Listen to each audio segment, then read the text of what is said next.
नमस्कार, बहुत स्वागत है आपका। मैं हूं आपके साथ मनूरा सक्सेना और बरू की मास्टर क्लास में आज आपको एक महत्वपूर्ण खबर बताते हैं। दरअसल चंद्र ग्रहण के बीच रक्षाबंधन इस बार मनाया जा रहा है, तो फिर सवाल ही उठ रहा है कि राखी बांधने का शुभ मुहूर्त क्या होगा, क्या वो बदल जाएगा? तो सारे जो कन्फ्यूज़न है इस वीडियो में हम आपको दूर करने की कोशिश करेंगे। जो ज्योतिषाचार्य हैं, जो एक्सपर्ट हैं, पंडित हैं, उनसे बातचीत करने के बाद ये पूरा वीडियो एक्सप्लेनर हमने तैयार किया है। तो इस साल रक्षाबंधन का पर्व 28 अगस्त शुक्रवार को मनाया जाएगा।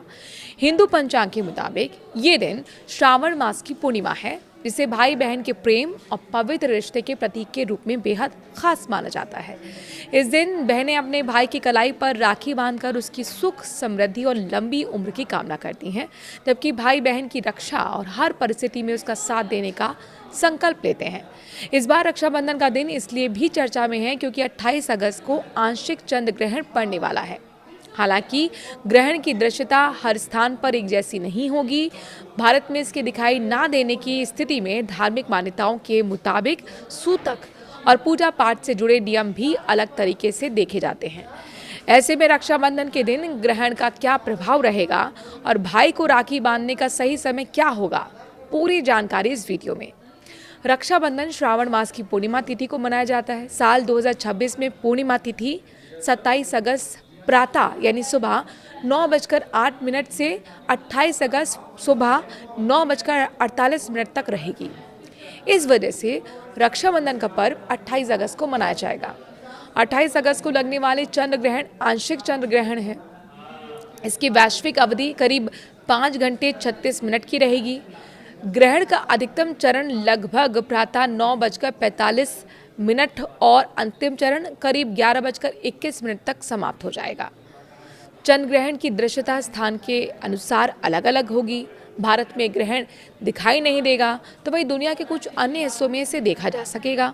इसलिए रक्षाबंधन के दिन भारत में रहने वाले लोगों के लिए ग्रहण की दृश्यता स्थानीय स्थान के हिसाब से देखना ज़रूरी है। ये ग्रहण खासकर अमेरिका, यूरोप, अफ्रीका और पश्चिमी एशिया के कुछ हिस्सों में दिखाई देगा।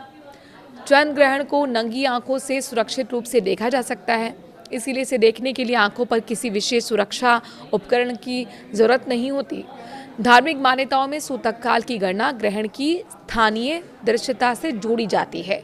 जिन स्थानों पर चंद्र ग्रहण दिखाई नहीं देता, वहां आमतौर पर ग्रहण का सूतक मानने की परंपरा नहीं होती है। इसीलिए जहां ये ग्रहण दिखाई नहीं देगा, रक्षाबंधन की पूजा और राखी बांधने के समय पर ग्रहण के कारण बदलाव नहीं माना जाएगा।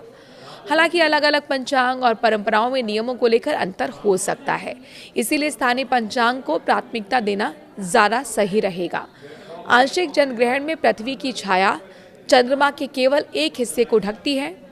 इसी कारण चंद्रमा का कुछ भाग सामान्य रूप से दिखाई देता है, जबकि बाकी हिस्से पर अंधेरा नजर आता है। पूर्ण चंद्र ग्रहण में इसके विपरीत चंद्रमा पूरी तरह पृथ्वी की गहरी छाया में आ जाता है। धर्मशास्त्रों के मुताबिक ग्रहण का सूतक तभी माना जाता है जब ग्रहण संबंधित क्षेत्र में दृश्य हो।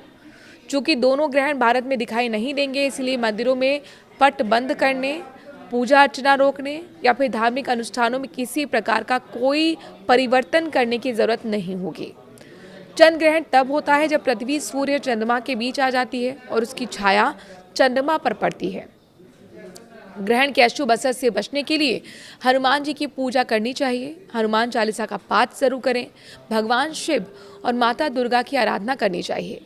महामृत्युंजय मंत्र और दुर्गा सप्तमी जो सप्तशती का पाठ है उसे जरूर करना चाहिए।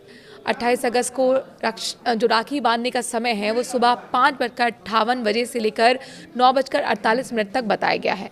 इस दिन भद्रा सूर्योदय से पहले ही समाप्त हो जाएगी। पूर्णिमा तिथि भी सुबह 9:48 पर समाप्त हो रही है।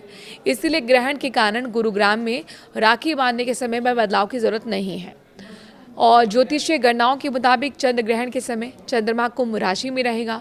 इस दौरान राहु की स्थिति को भी ज्योतिष में महत्वपूर्ण माना जाता है।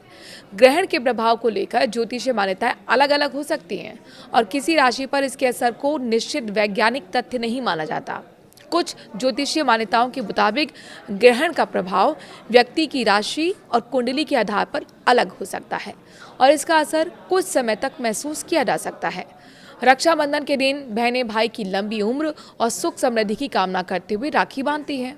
भाई अपनी बहन की रक्षा और सम्मान का संकल्प लेते हैं। चूंकि साल पूर्णिमा तिथि सुबह तक की ही है, इसलिए अपने शहर के पंचांग के मुताबिक शुभ समय में राखी बांधना बेहतर रहेगा। अगर आपकी कोई अभी भी जिज्ञासा है, कोई सवाल है, तो कमेंट के जरिए अपनी बात रख दीजिए।